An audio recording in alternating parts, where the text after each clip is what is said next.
J. D. Vance é contra ou a favor de Israel? Esse debate está ocorrendo tanto em Israel quanto nos Estados Unidos, pois muitos estão confusos. Eles não sabem a posição dele, mas ele parece agradar ao movimento do Tucker Carlson, cuja posição sobre Israel já conhecemos. As pessoas estão ficando um pouco nervosas porque parece que esse é o cara que provavelmente, se o movimento republicano conseguir se organizar, vai ser o indicado e muito provavelmente vai ganhar se ele for o indicado. Ok, há muito em jogo e a perder se esse cara odiar Israel ou criar políticas contra nós. Acho que há muita histeria desnecessária agora. Tenho várias opiniões pessoais sobre quem ele é e no que acredita. Eu acho que agora precisamos realmente olhar para as coisas que ele diz atualmente. É irônico eu dizer isso, porque muitas vezes eu acho que, quando você ouve o que um político diz, isso não vai ser um indicativo do que ele realmente faz e acredita. E isso é algo que a maioria das pessoas precisa lembrar e entender. No entanto, acabei de ver um discurso em que ele expôs claramente uma ideia, uma ideologia e seu sistema sobre como acha que deve ser tratada a guerra de Israel. Ele vai agir assim? Ele acredita nisso? Não posso dizer, mas faz sentido e foi bem pensado. E eu acho que é importante para nós realmente analisarmos os fatos e as evidências que ele está apresentando, em vez de ficarmos olhando para outras coisas. Meu sentimento é que ele é muito sólido intelectualmente. Por isso, deve se tornar presidente. Ele é altamente capaz intelectualmente e traz argumentos valiosos para ambos os lados. Vamos ver em um segundo. Porém, ao outro lado dele, provavelmente um pouco cansado dessa questão israel-judaica. Por isso, ele defende mais a liberdade de expressão, mantém amizades como Tucker Carlson e apoia essa nova mídia branca e progressista, mas está há 3 anos de assumir o poder. Então, tudo o que dizemos agora pode se tornar completamente irrelevante. Muito, muito em breve. Quero dizer, você deve se lembrar da história da Megyn Kelly há uns 6 meses. Ela era uma grande amiga. Agora vemos o que está acontecendo. As coisas mudam, as coisas podem mudar, o que é algo bom, é algo esperançoso. Significa que temos tempo e oportunidade para mudar as coisas. Se não acreditarmos nisso, eles estão certos. Para impactar, apresentar argumentos e, com sorte, fazer a diferença, se for isso que precisa ser feito. Mas antes de todo mundo surtar, vamos apenas assistir ao que ele tem a dizer. Acho que vocês vão se surpreender positivamente antes de começarmos o vídeo. Mas, por favor, não se esqueçam de curtir, comentar e se inscrever. Eu vou ler todos esses comentários e talvez faça um vídeo em breve sobre eles. Se tiverem qualquer dúvida sobre qualquer coisa, sintam-se à vontade para perguntar. E como sempre, obrigada por fazerem parte da nossa missão. Obrigada por fazerem parte da resistência. Toda forma de apoio é importante. Sua presença, assistir e compartilhar é muito importante. Estamos trazendo esperança e lutando contra a loucura online. E eu realmente valorizo a sua presença aqui. Então, obrigada. Vamos começar. O que fazemos em relação a Israel? O que fazemos em Israel? E a segunda pergunta é, o que fazemos em relação à Ucrânia? Eu acabo ficando em lados bem opostos nessas questões específicas. Apoio Israel na guerra contra o Hamas. Admiro os ucranianos que lutam contra a Rússia, mas não acho que seja do interesse dos Estados Unidos da América seguir financiando uma guerra quase interminável na Ucrânia. Por que essas duas coisas são diferentes? Bem, há algumas coisas. É meio estranho que essa cidade presuma que Israel e Ucrânia são exatamente a mesma coisa. Eles não são, e é importante analisá-los separadamente. Nós, pró-Israel, precisamos reconhecer a nova realidade. Você vê isso, as consequências disso nos campi universitários. Você vê isso na forma como os jovens pensam sobre essas diferentes partes do mundo e sobre qual deveria ser a resposta dos Estados Unidos em relação a elas. Mesmo sendo pró-Israel, estão cansados dos velhos argumentos. Slogans não funcionam mais, senhoras e senhores. Se vamos apoiar Israel como eu acho que devemos, precisamos articular uma razão pela qual isso está em nosso melhor interesse. Ok, então vamos começar com o fato de que, em primeiro lugar, eu realmente gosto da diferenciação entre Ucrânia e Israel. Acho que isso é algo significativamente importante. A guerra de Israel não é uma guerra sem fim. E mesmo que fosse em teoria, o que eu não acho que seja, é contra um inimigo muito específico. Um inimigo que, na verdade, também é inimigo dos Estados Unidos, de várias maneiras. Um grupo terrorista, vários grupos terroristas. Mas o que ele está dizendo aqui é algo sobre o qual eu quero que a gente realmente reflita. Ok? Ele está dizendo claramente, eu sou pró-Israel. Quero dizer, neste ponto, seria um grande erro ele não dizer que é pró-Israel, pelo menos nas suas políticas. Ele diz que há erros e precisamos avaliar até onde interessa aos Estados Unidos da América investir e apoiar Israel. E precisamos entender isso, e acho que é algo que realmente precisa ser compreendido. Então vamos ver o que ele tem a dizer. Apoiar os ucranianos, como já fizemos, acho que devemos parar de apoiar o conflito. Precisamos agir assim. Para explicar por que estou errado, diga por que isso interessa aos Estados Unidos. Então, há aspectos muito distintos sobre Israel. Quando menciono as intuições morais da classe média, por que os americanos se importam com Israel? Acho que há vários argumentos, alguns verdadeiros, outros falsos ou forjados. Mas veja, uma grande parte do motivo pelo qual os americanos se importam com Israel é porque ainda somos o maior país de maioria cristã do mundo.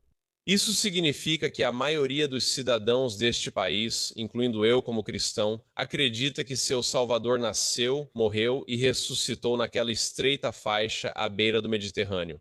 A ideia de que algum dia haverá uma política externa americana que não se importe muito com essa parte do mundo é absurda por causa de quem os americanos são hoje. Compare isso com a intuição moral que mais destacou a política externa americana nos últimos 20 anos. Essa ideia de que é do nosso interesse distinto espalhar a democracia pelo mundo todo. Bem, na verdade, eu nem acho que isso faz sentido. Interessava-nos levar a democracia ao Iraque, onde tantos americanos e outros morreram à toa? Criamos um representante do Irã no Oriente Médio. É absurdo, certo? Além disso, criamos um representante do Irã no Oriente Médio. Ao custo de milhares de vidas americanas, também precipitamos o genocídio de uma das comunidades cristãs mais antigas de todo o mundo. Agora estamos falando do presente. Interessante. O apoio dos Estados Unidos a Israel não deveria ser para criar mais democracias. Não é esse o motivo. Gosto que ele ressalte a aliança cristã com Israel. Porque eu acho que algo que muitas dessas pessoas da direita woke têm defendido é a ideia de que, na verdade, ser cristão significa não apoiar Israel, não amar Israel. A maioria de nós sabe que isso não é verdade, nem como funciona. Não é o que a Bíblia diz, nem no que acreditamos. Mas, novamente, se você quiser debater isso em um nível teológico, essa é uma conversa diferente. Ele fala que, como cristãos, apoiar e amar Israel é parte importante da nossa identidade. Tudo sobre Jesus, judeu, não palestino, viveu e ressuscitou lá. Você já foi às igrejas, você viu, se você veio, é uma conexão de herança muito especial com esse lugar. Mas a questão das democracias é novamente muito interessante, especialmente quando se trata de toda essa questão do Islã. O que ele citou de uma minoria cristã totalmente crucificada é algo sobre o qual não falamos o bastante. Se você olhar para o tipo de debates que estão acontecendo agora, é tudo muito superficial e no ar. Dinheiro está sendo enviado para Israel. Devemos apoiar Israel? É um genocídio? E por aí vai. Ao falar em defender valores cristãos, por isso o discurso da Nicki Minaj foi interessante. Você deveria focar em quem tenta destruir esses valores cristãos, ou seja, assassinando-os em massa. Seria um bom indicador.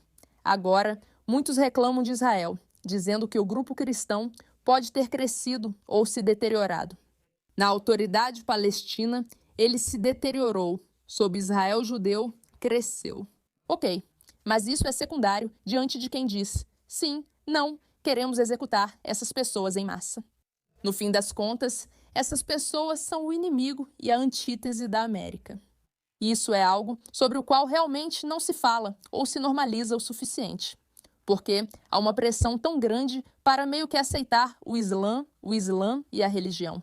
Mas, no fim das contas, o Islã fez de Israel seu inimigo. Mas fez de Israel seu inimigo porque vê Israel como um representante dos Estados Unidos no Oriente Médio. Ou seja, os Estados Unidos e os valores cristãos são vistos como o verdadeiro inimigo do Islã, até mais que os israelenses, algo que muitos não percebem. Olhe para todos esses países e o que eles fizeram com as populações cristãs, isso deveria deixar a maioria dos americanos furiosa. Se há uma entidade disposta a lutar contra essas entidades, nos tornamos aliados e vale a pena apoiá-los. De muitas maneiras, Israel está lutando uma guerra pelos Estados Unidos. E, novamente, Eu sei que há pessoas por aí que não concordam comigo e que odeiam americanos apoiando Israel. Pensam que vão argumentar dizendo que isso é um absurdo, mas não é um absurdo. A realidade é que dentro dos países islâmicos do Oriente Médio, as minorias cristãs têm sido perseguidas. E não é só no Oriente Médio, é na África também. Elas têm sido processadas, perseguidas, assassinadas e humilhadas de forma tão cruel. E se a América disser, olha, no fim das contas, queremos defender nossos cristãos, queremos defender a religião na qual fomos baseados e apoiados. Se há entidades fazendo esse trabalho para poupar a América, isso merece apoio, mas é um argumento forçado. Nossas intuições morais devem influenciar nossos objetivos de política externa. Se você tivesse dito ao povo americano, se George W. Bush tivesse ficado diante do povo americano em 2003 e dissesse: "Ei, pessoal, vamos à guerra não para eliminar armas de destruição em massa ou espalhar democracia, mas para criar um representante regional para o Irã e para causar o genocídio de mais de 1 milhão de cristãos históricos, não pelas nossas mãos diretamente, mas por ações que levarão a isso." Eu não acho que os americanos teriam apoiado isso. E, francamente, se você olhar as pesquisas de 2003, a maioria dos americanos não se importava se o Iraque era uma democracia ou não. O principal motivo do apoio dos americanos. O povo americano inicialmente apoiou a guerra no Iraque, pois acreditava que Saddam possuía armas de destruição em massa contra nossos cidadãos. Ok, na verdade houve um argumento bastante realista feito para a guerra do Iraque. Estava errado e agora acho que todos reconhecemos isso. Meu ponto é que não dá para separar totalmente o aparato moral aqui. Mesmo em uma política externa realista, os americanos querem ver seus valores refletidos em suas ações. E eu acho que um dos melhores argumentos que devemos usar contra muito envolvimento americano no exterior é esse, de certa forma. Talvez porque sejamos descuidados, talvez seja puramente acidental, mas continuamos levando à morte de antigas comunidades cristãs em todo o mundo. Acho que isso é um escândalo moral e que a maioria dos americanos cristãos concordaria. Acho estranho que nenhum republicano, mesmo sendo o Partido Cristão Conservador, ninguém argumenta que a política externa neoconservadora leva ao genocídio de cristãos, mas é o que ocorre, por isso o neoconservadorismo. Esse é um dos motivos que tornam a política externa neoconservadora estrategicamente e moralmente estúpida. Aliás, por que isso? Porque levaram quem tenta trazer o Ocidente, como conhecemos, para o Catar. E adiada, eles pegaram esse desejo dos republicanos, dos americanos, de ter essa decência moral. E conseguiram basicamente convencer todo mundo disso. Se observarmos os problemas do mundo, os palestinos exemplificam a extrema falta de moralidade em seu tratamento. Por quê? Para que você não perceba nem preste atenção no que ocorre em outras partes do mundo, pelas quais eles são responsáveis. Se as pessoas realmente refletissem sobre quanto do orçamento é destinado a cada área e os benefícios em relação às perdas. Tudo o que importa para você, moralmente e afins, é desmontado e destruído. Porque vocês estão tão focados, não você, mas as pessoas que são tão contra esse relacionamento com Israel, estão tão focadas em, bem, eles estão matando crianças. Bem, eles estão matando crianças. Eles não estão matando crianças, o que simplesmente não é verdade. É interessante ver como conseguiram desviar totalmente a atenção. Isso deveria ser uma grande parte do movimento cristão e do movimento republicano para que eles possam continuar seguindo em frente. Esse é um princípio que aplico. O princípio de que nossas intuições morais devem seguir as visões reais da classe média americana é: por que seguimos cometendo genocídio contra comunidades cristãs históricas? Isso é algo básico que deveríamos fazer em nossa política externa? Vou aprofundar um pouco esse ponto. Não é apenas porque os americanos se importam com Israel por motivos religiosos. Existe um argumento estratégico e pragmático para nos importarmos com Israel. Permita-me fazer alguns pontos sobre esse assunto. Primeiro, Israel é um dos países mais dinâmicos, certamente em termos per capita, um dos mais dinâmicos e tecnologicamente avançados do mundo. Dan Senhor abordou isso em Nação Startup. Veja o que Israel faz, como com o Iron Beam. Esse é um sistema que permitiria aos Estados Unidos e aos nossos aliados realmente alcançar alguma paridade com aqueles que estão enviando drones, ataques de foguetes e assim por diante. A longo prazo, não podemos lutar uma batalha de defesa antimísseis contra essas pessoas. Eles pagam muito menos por armamento ofensivo do que nós por armas defensivas. Os israelenses desempenham um papel crucial para garantir nossa paridade em defesa antimísseis, um objetivo vital para a segurança nacional dos Estados Unidos da América. Estamos trabalhando com uma das economias mais inovadoras para alcançar isso. Há outro motivo baseado na minha visão de que a América não pode fazer tudo, e é simples. Devemos refletir. O que esperamos dos aliados israelenses e de todos os nossos aliados em geral? Queremos clientes que dependam de nós, que não possam fazer nada sem a nossa ajuda? Ou queremos aliados de verdade que possam realmente defender seus próprios interesses sozinhos? Com os Estados Unidos da América liderando e nossos aliados colaborando? Então, minha maior crítica à nossa abordagem na Ucrânia é que ela não tem um objetivo estratégico claro e não está levando a lugar nenhum. Isso, no fim das contas, não será bom para o nosso país. Minha segunda maior crítica sobre a guerra na Ucrânia e nossa postura é que estamos subsidiando os europeus para não agirem. Os europeus não estão assumindo sua parte no fornecimento de armas e recursos, além de desindustrializarem seus países. Dizem que Putin deve ser derrotado a todo custo, mas se isso é tão importante para os alemães, então parem de desindustrializar o país por causa de uma política de energia verde ridícula. Mas eu realmente acho que Washington, pelo menos a liderança atual de Washington, gosta muito do fato de que os europeus são completamente dependentes de nós. Isso não é uma aliança, essas pessoas não são cada vez mais aliadas, elas são estados clientes dos Estados Unidos da América que fazem tudo o que queremos que façam. Acho que temos chance de fazer de Israel um aliado de fato que buscará seus próprios interesses. E às vezes esses interesses não vão coincidir totalmente com os dos Estados Unidos. E isso é totalmente razoável. Esse é um fator importante, certo? Muito do argumento contra a relação entre Israel e os Estados Unidos da América é que Israel nem sempre segue o que a América quer. Não deveria. A aliança não é ser o mesmo país. Não somos a América. Israel é separado e tem prioridades próprias. E esse é um grande problema com a nossa dependência do lado israelense. Sabe, muita da conversa gira em torno disso, América. Será que a América deveria apoiar Israel? Bem, em Israel há muita conversa sobre isso. Será que deveríamos mesmo ter uma entidade americana nos apoiando a ponto de amarrar nossas mãos em certas questões? Novamente, se você tem uma administração Trump, é um pouco diferente, mas o que acontece quando você tem uma administração Biden? E vimos o que aconteceu na guerra com Gaza, que foi muito complicada por várias razões. Isso amarrou nossas mãos em relação aos reféns, amarrou nossas mãos para lidar com Gaza, o Hamas e o Hezbollah de forma adequada. Realmente complicou muito nossas vidas. Na verdade, neste momento, há uma iniciativa de Bibi Netanyahu, que é algo muito grande, incrível, uma notícia empolgante para realmente desenvolver nossa própria infraestrutura militar, para que não dependamos de nossos aliados. Acredito que esse é o caminho certo para Israel e América.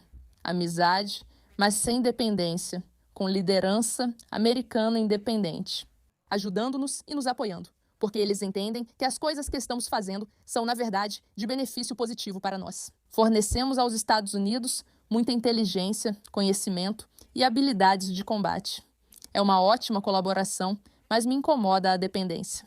O que é irônico, porque a maioria dos americanos, acho que neste momento, talvez não tenha o entendimento psicológico da importância, nem o filosófico, ou mesmo o entendimento político. Mas eles podem ser capazes de argumentar, tipo, por que estamos financiando a economia deles? Por que estamos financiando as guerras deles? Tipo, vamos parar de financiá-los? E a verdade é que os israelenses sentem o mesmo. Não nos financiem. Deixem-nos ser totalmente independentes agora. Isso é difícil devido aos contratos sobre financiamento e fornecimento de armas. Há um equívoco. Os Estados Unidos da América não apenas enviam dinheiro a Israel. O valor deve ser usado para comprar armas dos próprios Estados Unidos da América. Os Estados Unidos da América fizeram isso de propósito para garantir que Israel comprasse deles e financiasse sua economia, sabendo da situação militar complicada. Ok, essa é uma conversa para outro momento, mas no fim das contas é interessante.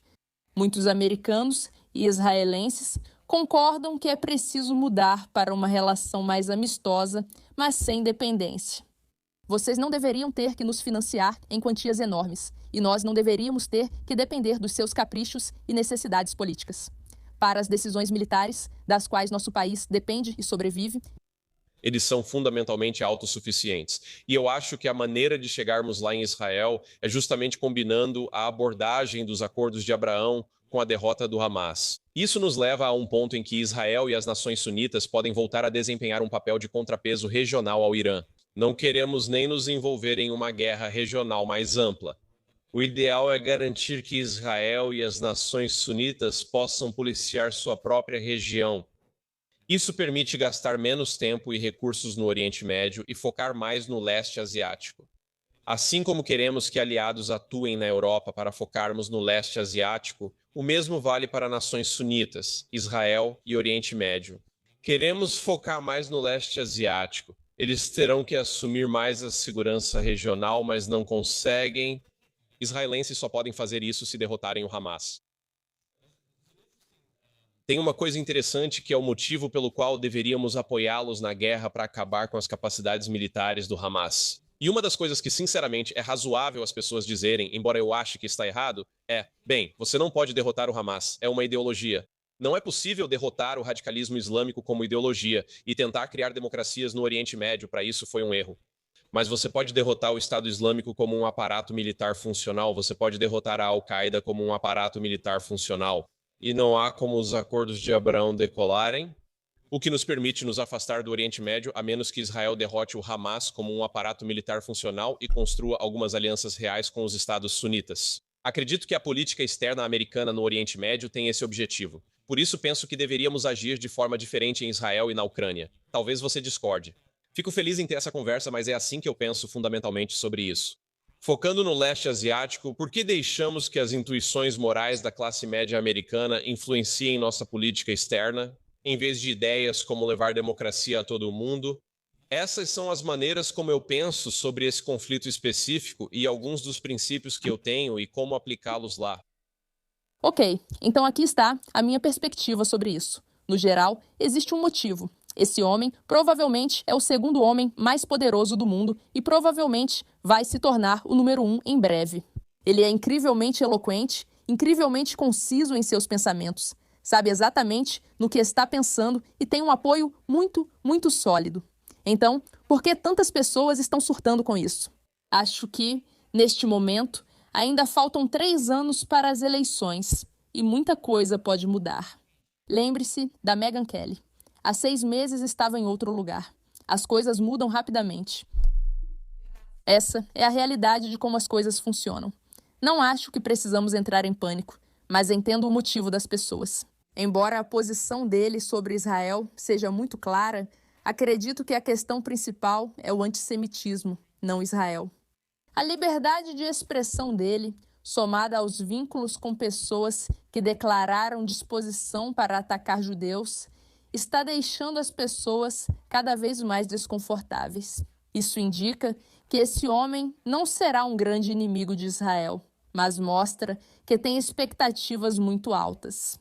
Haverá menos dependência dos Estados Unidos da América, o que incomoda um pouco os israelenses, mas também é positivo, como eu disse, Bibi. Netanyahu anunciou isso. Estamos caminhando para algum tipo de investimento em armamentos militares em nosso próprio país. E espero que isso seja algo saudável para Israel a longo prazo. Esse é alguém cuja posição sobre judeus e Israel não é clara para as pessoas. Antissemitismo.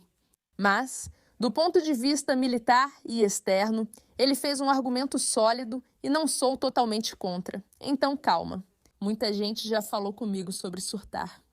Eu realmente acho que esse é um homem que tem tendência a ir mais para o lado que a gente não gosta do que para o lado que a gente gosta. Mas ele é inteligente, esperto e capaz. Isso pode fazer dele uma ameaça e um problema ainda maior, ou pode fazer com que ele seja alguém com quem a gente realmente não precise se preocupar. Só o tempo dirá. Ninguém sabe ao certo, e quem disser o contrário está mentindo, meus amigos. Obrigada pela atenção e bem-vindos a mais um episódio de O Contra-Ataque.